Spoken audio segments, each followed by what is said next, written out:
အားလုံးစောင့်မျှော်နေတဲ့ One Championship Friday Fight 129 ကြိမ်မြောက်ပွဲကတော့ဒါပြီးသွားပြီပေါ့နော် Main event အဖြစ်ပါလာတဲ့ကျွန်တော်ရဲ့ငယ်ငယ်လေးထုံမင်းအောင်ကတော့ဒါအားလုံးသိကြမယ်လို့ထင်တယ်ပေါ့နော်ဒီအမှတ်နဲ့ရှုံးနေသွားပြီပေါ့ကျွန်တော်တို့ဒီပွဲမတိုင်ခင်မှာသုံးသက်ခဲ့တယ်လို့ပေါ့နော်ထုံမင်းအောင်က knockout နဲ့ထိုးနိုင်မနိုင်ဘူးဆိုလို့ရှိရင်3ချီမြောက်အထိသာရောက်မယ်ဆိုလို့ရှိရင်တော့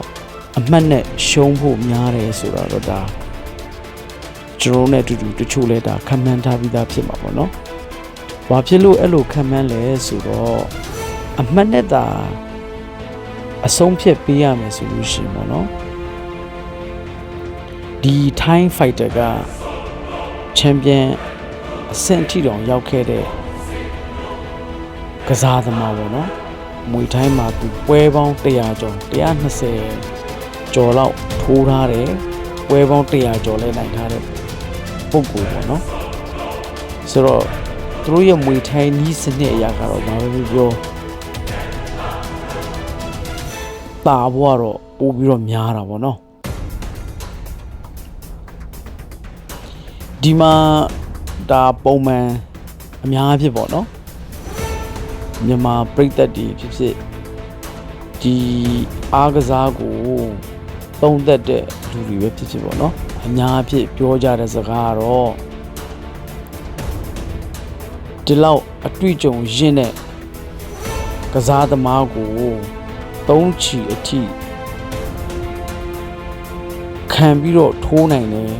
3ချီအထိရောက်အောင်ထိုးနိုင်တယ်ဆိုတော့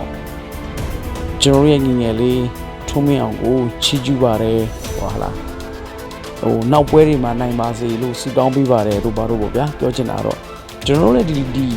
လိုမျိုးပဲဟိုစဉ်းစားမိတာပေါ့လေဒါထုံးမင်းအောင်က19နှစ်ပဲရှိသေးတယ်တကယ်ဝါရင်ဖိုက်တာကြီးကို3ချီထိကောင်းကောင်းမွန်မွန်ကစားနိုင်ခဲ့တယ်တဲ့မလားသူပထမချီမှာတော့ဒါတောင်စိတ်နဲ့အတို့ခံရတဲ့အတွက်ကြောင့်မလို့ထုံးမင်းအောင်ရဲ့ဒီမြခုံးပေါ့နော်ဒီနှစ်ဖူးကွဲသွားတာပေါ့ဆိုတော့အဲ့ဒီကနေစပြီးတော့ထုံးမင်းအောင်ကသွေးတွေထွက်ပြီးတော့ဟာလားဘယ်တော့များဟို knockout နဲ့ရှုံးသွားမလဲဘယ်တော့များဟိုဒုတိယအချီမရောက်ဘဲနဲ့တော့များပြီးတော့မလားလို့ပေါ့လေ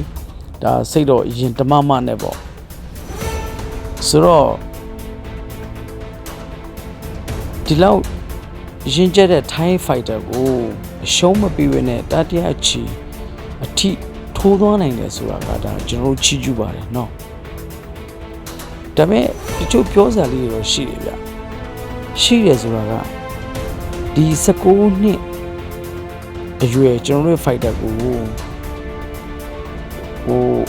အထင်သေးတဲ့ပုံစံမျိုးဒါမှမဟုတ်ရှင်ဒီအားနဲ့ချက်ကိုပဲ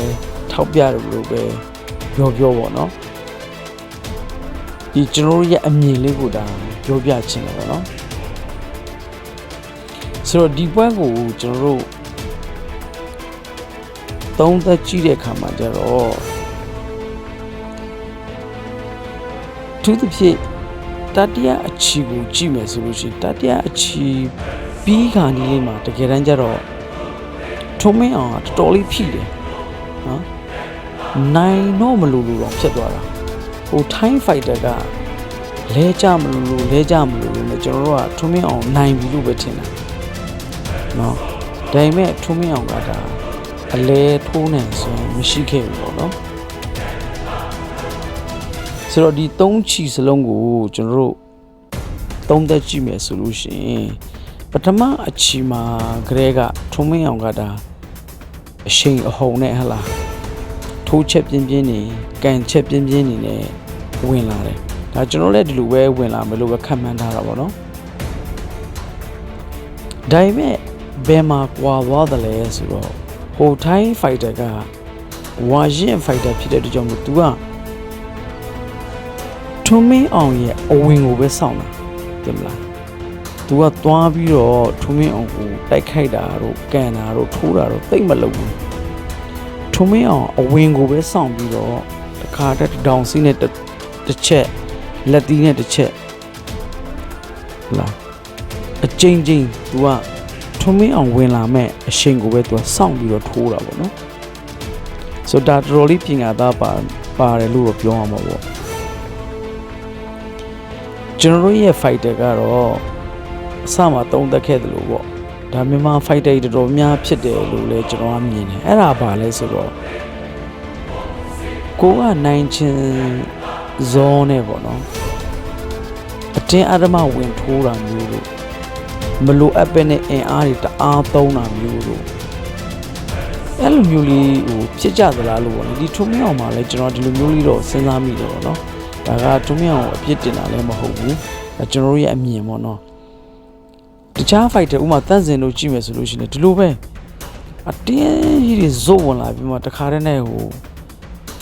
မှောက်ကျသွားတာပေါ့နော်ဒါကြောင့်လို့ကျွန်တော်တို့ရဲ့ငငယ်လေးဒီထုံးမြောင်ရှုံးတယ်ဆိုတာကလည်းဒါကျွန်တော်အမြင်နဲ့ပြောရမယ်ဆိုလို့ရှိရင်level ချင်းကတော့တိတ်မကွာဘူးထိုးတဲ့ level ပေါ့နော်ကန်ချက်တွေထိုးချက်တွေကတိတ်မကွာဘူးဒါပေမဲ့လို့ဘယ်မှာကွာသွားတယ်လဲဆိုတော့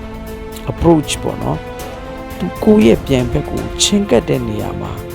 အကွက်ပြင်ဆင်တဲ့နေရာမှာတော့ဒါတော်တော်ကွာတယ်လို့ကျွန်တော်တို့သုံးသပ်မိတယ်ပေါ့နော်ဒါကြောင့်မလို့တကယ်လို့ထွန်းမင်းအောင်ကသာကောင်းကောင်းလေးပြင်ဆင်လာမယ်ရှောင်တင်တာကိုလည်းရှောင်ဟလားတိုက်ခိုက်တဲ့အခါမှာတိုက်ခိုက်ပြီးတော့နောက်ပွဲတွေမှာအကောင်းဆုံးလှုပ်ဆောင်သွားမယ်ဆိုလို့ရှိရင်ဒါတကယ်ကိုအလားအလာကောင်းတဲ့fighter တူဖြစ်တယ်ဆိုတာတော့ကျွန်တော်တို့ဒီကနေအားပေးခြင်းနဲ့နောက်ပွဲမှာလည်းအောင်မြင်မှုတွေအများကြီးရပါစေလို့ကျွန်တော်တို့အနေနဲ့လည်းဒါဆန္ဒပြုလိုက်တယ်ပေါ့နော်